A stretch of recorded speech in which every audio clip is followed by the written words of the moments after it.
We're back with the curry recipes this week. You all know I love my curries. So this is the most beautifully simple but tasty chicken jalfrezi.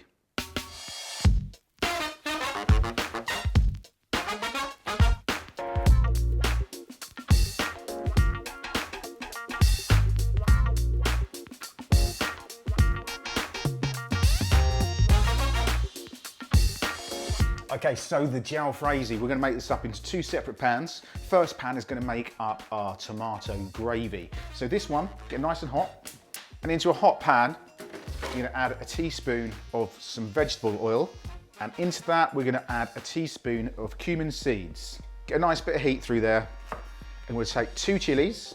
I'm going to chop that nice and finely. You're going to add that in with our cumin seeds.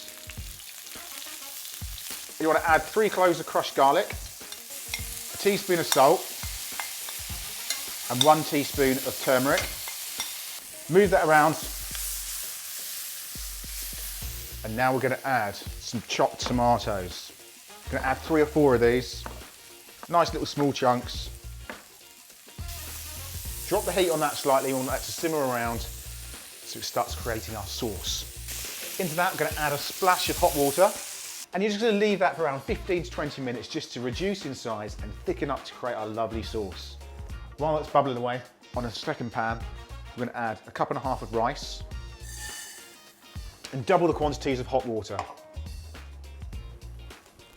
I'm just going to leave that to bubble away. And after about 15 to 20 minutes, you get this lovely sort of sauce. And the thing we want to do with that is just to blend that up slightly. And once you blitz that, you end up with this beautiful sauce, which is going to be our tomato gravy. Okay, we can keep that to one side now. And with another pan, get that nice and hot. Right, for the main base of our curry itself, we're going to use a green pepper. Nice big rusty chunks. I don't want this too small. So this is one of those typical ones which you get from the curry house, and it's usually quite oily. It doesn't need to be. We're stripping this right back to the bare ingredients that you need for this recipe and keeping it as vibrant and healthy as we possibly can. And with our onion, we're just going to literally break them into nice chunky sections. I think with the jalfrezi, it needs to have bite. It needs that texture sort of side of thing. So we're just going to keep these in nice little chunky bites. Dash of vegetable oil. We want to add our onions and our peppers.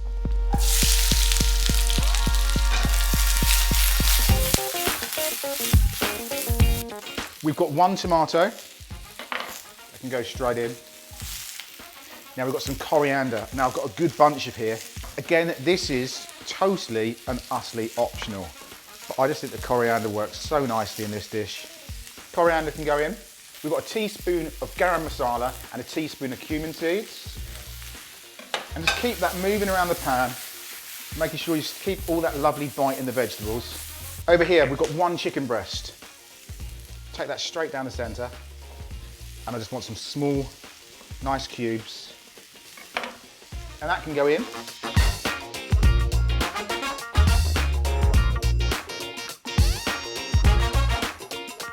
Now, the general way I like to cook this, and this is my personal choice, is I have quite a high heat, but I like to char the vegetables. So I like the actual peppers and the onions to almost have a little bit of a burnt char to them.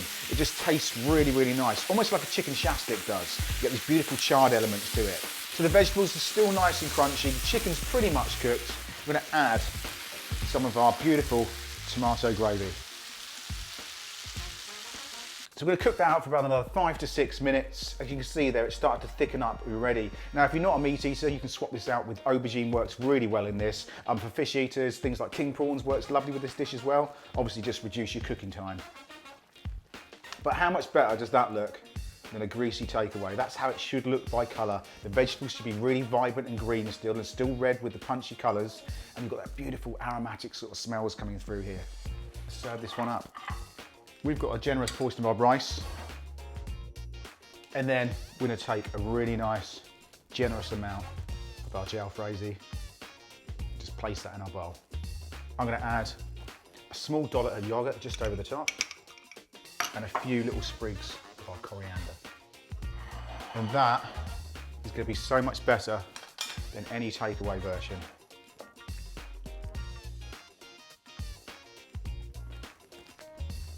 Just got a real nice punchy warmth going through there, but it's not overpowering. The vegetable's still crunchy, the chicken's still moist. It's just a really, really nice, simple jalfrezi dish. Look, there we go. That is my homemade 30-minute chicken jalfrezi. Super simple to make. Get recreating it, get subscribing to the channel, tell everyone about the channel, and I'll see you next week. Cheers then, bye-bye.